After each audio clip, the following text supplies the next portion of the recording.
শত্রুকে বান মারার ভয়ঙ্কর কুফুরি কালো জাদু নকশা। এই ভয়ঙ্কর কালো জাদুর মাধ্যমে শত্রুকে আপনি বান মারতে পারবেন।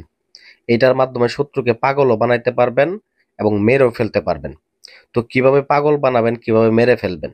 তো হয়তোবা এরকম ধরনের কথা, এরকম ধরনের বান মারার ভিডিও এর আগেও দেখছেন, ভিডিও লাইক করছেন, ওই নাম্বারে ফোনও করছেন, কাজও করাইছেন, কাজ করতে পারেন নাই, বিভিন্ন সমস্যা হয়েছে, অমুক সমস্যা তমুক সমস্যা।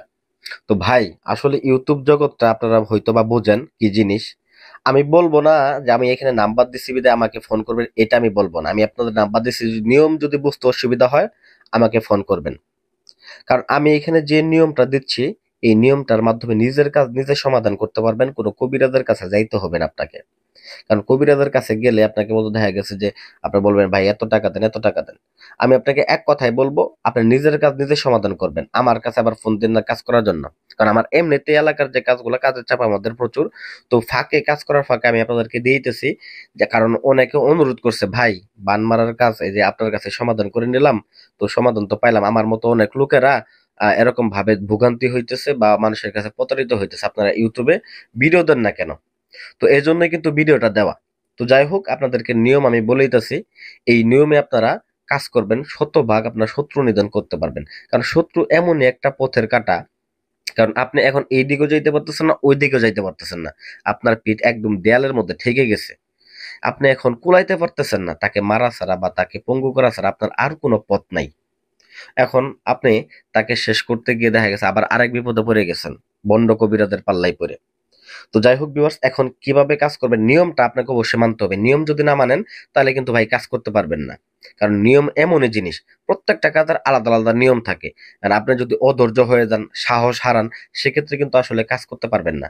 তো যাই হোক, প্রথমত আপনাকে বলি, বানের কাজটা করার ক্ষেত্রে শত্রুর নাম, শত্রুর ছবি, শত্রুর বাবার নামটা নিয়ে নেবেন। এই জিনিস কটা যদি আপনি নেন, হ্যাঁ, সেক্ষেত্রে আমি মনে করি 24 ঘন্টার মধ্যে এই নকশাটার মাধ্যমে আপনি শত্রুকে নিধন করতে পারবেন।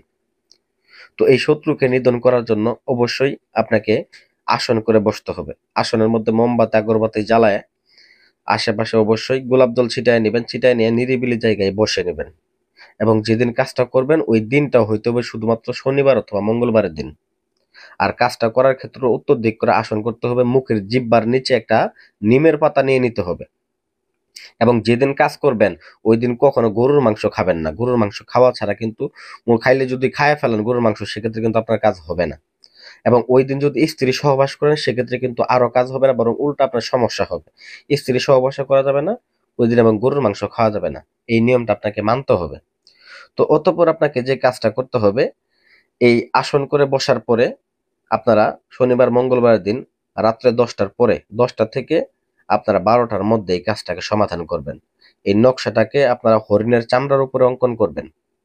হরিণের চামড়ার উপরে এই নকশাটাকে অঙ্কন করে শত্রুর নাম, শত্রুর বাবার নাম এগুলা লিখে দিবেন।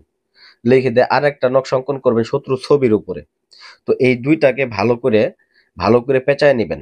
হরিণের চামড়ার মধ্যে যেটা, ওইটাকে আপনি কি করবেন, একটা দুই ধাতুর তাবিজ, সোনা এবং রূপা, এই দুই ধাতুর তাবিজের মধ্যে সুন্দর করে ভরে নেবেন। আপনারা স্বর্ণকারের দোকানে গেলে তাবিজ বানায় দিবে আপনাদেরকে। তো এই দুই ধাতুর তাবিজের মধ্যে ভালো করে ভরে নিয়ে তাবিজ মোম দিয়ে মুখটা বন্ধ করে নেবেন। এবং সাহসিকতার সাথে কাজটা করতে হবে, তাড়াহুড়া করা যাবে না, ধীরে স্থিরে কাজটা করতে হবে। কারণ ভুল করা যাবে না নকশা অঙ্কন করার ক্ষেত্রে। মানে এই ধরনের কাজ অনেকে করেন, করে উল্টা তাদের ক্ষতি হয়, পরে আইসে কান্নাকাটি শুরু করে দেয়।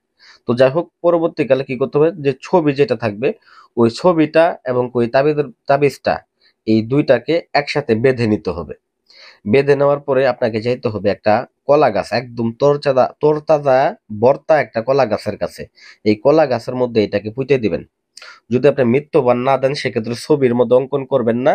হ্যাঁ, আপনি যদি পঙ্গু করতে চান শুধুমাত্র তাবিজটাই দিবেন। আর যদি মৃত্যু দিতে চান সেক্ষেত্রে ওই ছবি সহ অঙ্কন করে দিবেন, সেক্ষেত্রে মৃত্যু হয়ে যাবে। তারপরে কলা গাছের মধ্যে রাইখে আপনি চলে আসবেন, 24 ঘন্টা অপেক্ষা করবেন। 24 ঘন্টার মধ্যে এই বর্তা তরতাজা কলা গাছটা মারা যাবে। 24 ঘন্টার মধ্যে কলা গাছটা মারা যাওয়া এবং ওই ব্যক্তিটা মারা যাওয়ার সাথে সাথেই হবে। আর যদি আপনি ছবি না দেন সেক্ষেত্রে এই কলা গাছটা মারা যাবে, মারা যাওয়ার সাথে সাথে শত্রু পঙ্গু হয়ে বিছানার মধ্যে পড়ে যাবে। তো যখন আপনি ওই কলা গাছ থেকে আপনি আধ্যাত্মিক ভাবে দেখতে পারবেন, যখন কলা গাছ থেকে আপনি ওই তাবিজটা টান দিবেন, দেখবেন ওই কলা গাছের মূলত দেখা গেছে উপরে থেকে মাঝখান থেকেই আবার নতুন করে কলা গাছটা আবার হওয়া শুরু হবে। তো এরকম ভাবে আপনি শত্রুকে 24 ঘন্টার মধ্যে নিধন করতে পারবেন। আশা করি আমার ভিডিওটা ভালো লাগবে। ভিডিওটা যদি ভালো লাগে ভিডিওতে লাইক করবেন, চ্যানেলটা সাবস্ক্রাইব করতে ভুলবেন না।